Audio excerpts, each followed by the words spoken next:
Welcome back to the Module 8 on farming strategies. This lesson is all about advanced geographic farming strategies. Now, don't get overwhelmed, everyone. We have covered a lot of stuff so far, and I want you to get started with the basics and some of the strategies I covered in the last lesson. This is for you, for those of you that might have already been farming, or for you to consider adding to the activities that you do once you establish yourself in your designated farm area. So first up, community activities. Love the idea of sponsoring or organizing a garage or yard sale. Make this an annual or a semi-annual event. Now, you really need to put any type of events that you do, you have to kind of think of it as an event planner. You're going to let people know ahead of time. You're going to keep reminding them of this. And then you're going to let them know that you cover everything from organizing it to advertising it to providing additional signs for everybody and putting a map together. There's so many cool things that you can do with just this one idea. I know many agents over the years who have done this one activity to great success in building community inside of their farm, including even the day of the garage sale, getting the signs up, driving around and delivering things like donuts and so forth. Again, you get the idea. You are part of the community. This is how you're going to establish yourself as not just that real estate agent, but part of the community that really does make a difference. You can start a neighborhood watch if it's your neighborhood and there isn't already a neighborhood watch, as an example. You could host seasonal or holiday activities. Just do an event during the summer, same idea, host a block party. You could sponsor food or other charitable drives. This is an excellent idea. It makes it a lot easier to knock on people's doors as if you sent a mailer out ahead of time, and maybe once or twice a year you do a food drive, or maybe you do a back to school drive and you're collecting gently used coats and things to this effect, or whatever it is that you're doing. You need to let the people in your farm know that you're doing this and that you're going to be in the area in the next week. And if they could leave that for you or have it available for pickup, that you're doing a can drive to support the local food bank, for example. So excellent, easy ways to make connections with the people in your farm. You can host a spring or a fall cleaning event and provide some cleaning supplies, as an example. And then you can just do even things like home improvement or other type of seminars, whether you're going to do those live and in person or host them virtually.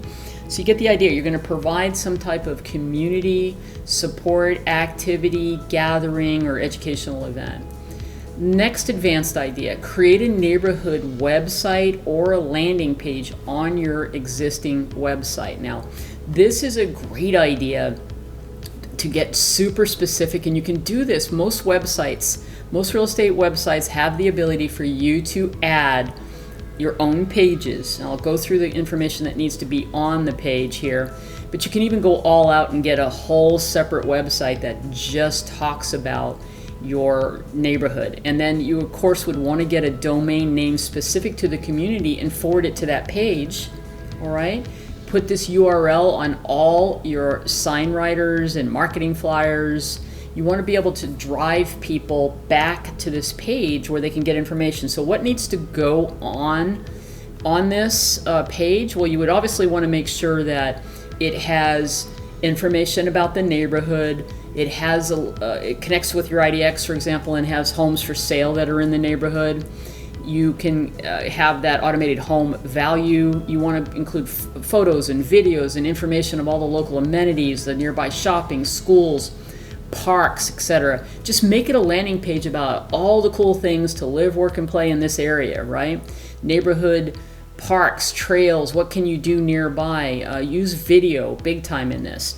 Interview and promote any local business owners that are very much nearby the neighborhood that you are sponsoring, that you are the neighborhood expert in, the one you're farming.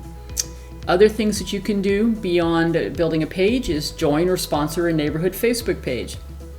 Maybe you can sponsor a page and try to develop a following, but it's a whole lot of work that goes into building a group and getting people to join that group.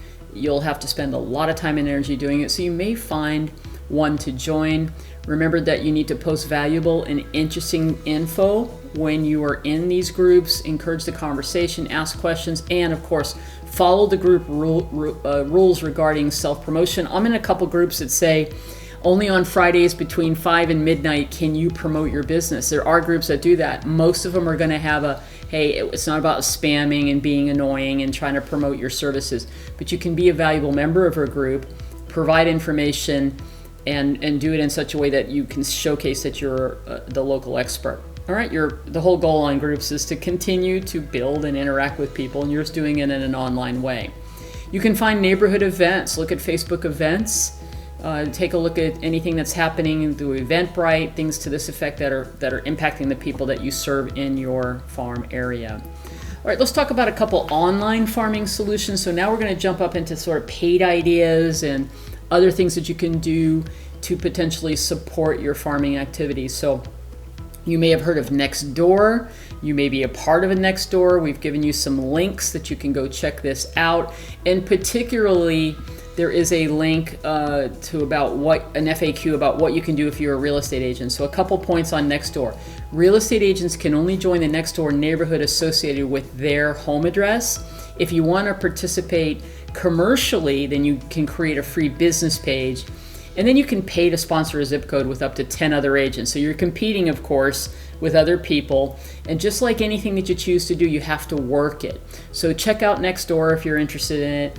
I definitely know, I have relatives who are big on Nextdoor, and they use that but they also use a Facebook group, honestly. Just even more than Nextdoor, I think more people that I know use a neighborhood Facebook group to communicate what's happening in the neighborhood and so on.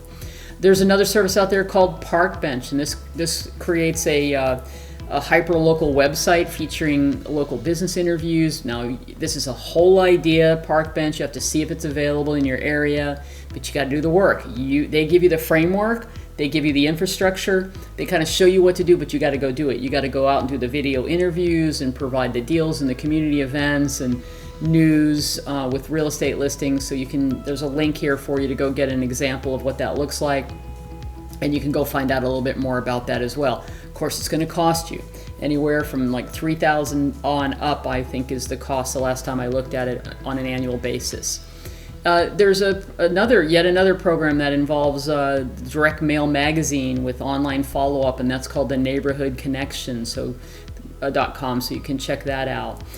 Predictive analytics and farming solutions have been popular over the previous last 4 to 5 years. So again, you can Google what's available in your area. Remine, if you are using Remine through your association, you probably have the free one. Well, obviously they offer an upgraded version, Remine Pro, that has a lot more farming capability in it. You can buy a zip code or share an area based on availability. And then there are things like SmartZip, Offers.com. Those are out there they may or may not be available in your area. You just need to do your research. All those sites are doing, you're paying to get access to the data.